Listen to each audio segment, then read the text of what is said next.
Sutherland Springs congregation marks its first service in its new home. With new proposals, mayoral candidate Greg Brockhouse moves to the middle. And San Antonio's unemployment rate approaches a 20-year low.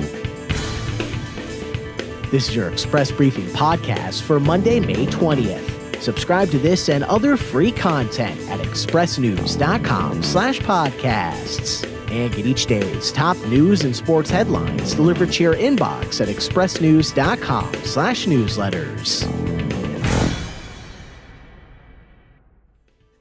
A year and a half after the deadliest mass shooting in Texas history, the First Baptist Church of Sutherland Springs has begun services in a new church building. On Sunday, the church opened a $3 million building just feet away from the old sanctuary that has been converted into a memorial for the 26 people who were killed as a result of the November 5th, 2017 shooting by 26-year-old Devin Patrick Kelly, who later died the same day. The new church was donated to the congregation by the North American Mission Board and is now the tallest building in the 600-population town. Texas religious leaders and Senator John Cornyn and Governor Greg Abbott attended Sunday's public dedication, held after the congregation's private services for their tight-knit community. On Friday and Saturday, the church's security team practiced active shooter training in the church, developing defense tactics based on the shape and structure of the new building, and also learning how to use flashlights to disarm attackers. In addition to the security team, the new building was designed to prevent another shooting, with security features such as additional cameras and keyed access.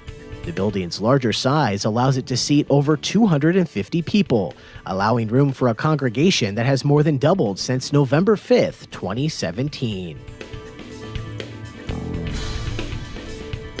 By finishing within 3 percentage points of Mayor Ron Nirenberg in the May 4th municipal election, Greg Brockhouse asserted his dominance with conservative north-of-the-loop voters. But with the race headed to a June 8th runoff, Brockhouse now seeks to broaden his appeal with a series of action plan essay proposals for his first 90 days as mayor.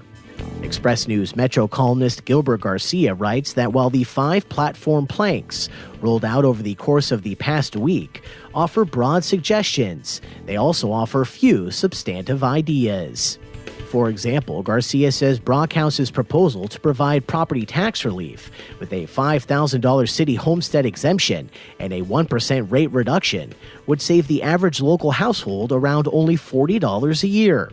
And other ideas, like to urgently seek federal funding for new highways and current highway expansion, do not represent new concepts to San Antonio politics.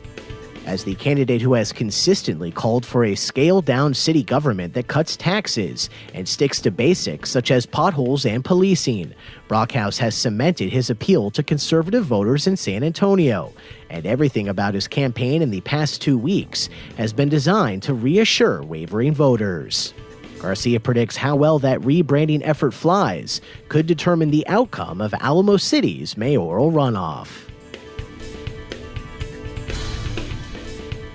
San Antonio's unemployment rate has fallen to levels not seen since 1999. The Federal Reserve Bank of Dallas reports the San Antonio region's unemployment rate fell to 2.9% in April, a low not experienced since May 1999. April unemployment rates dropped in all 9 of Texas's major metros as late 2019 fears of an economic downturn were replaced with a first-quarter rebound in optimism. According to Workforce Solutions Alamo, 8 out of 10 industries in the San Antonio metro area saw job growth in April. Professional and business services led the region with 1,400 job gains, followed by financial activities at 1,300, mining, logging, and construction with 700, and education and health services with 700. Statewide, the unemployment rate in April toggled back to a record low of 3.7%, with non-farm employers adding another 28,900 jobs. April was also Texas's 108th consecutive month of year-over-year growth.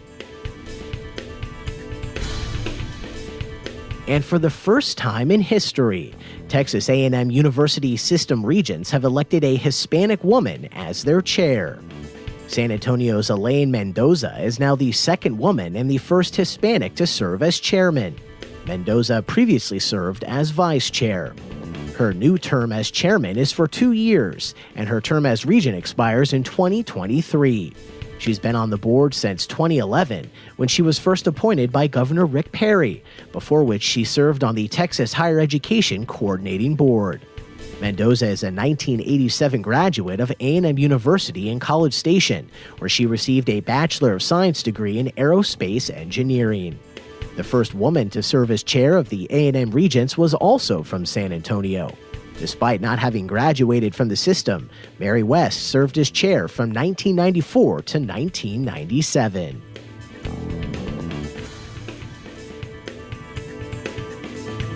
And that's your daily San Antonio Express briefing for Monday, May 20th. Subscribe to this and other free content at expressnews.com/podcasts.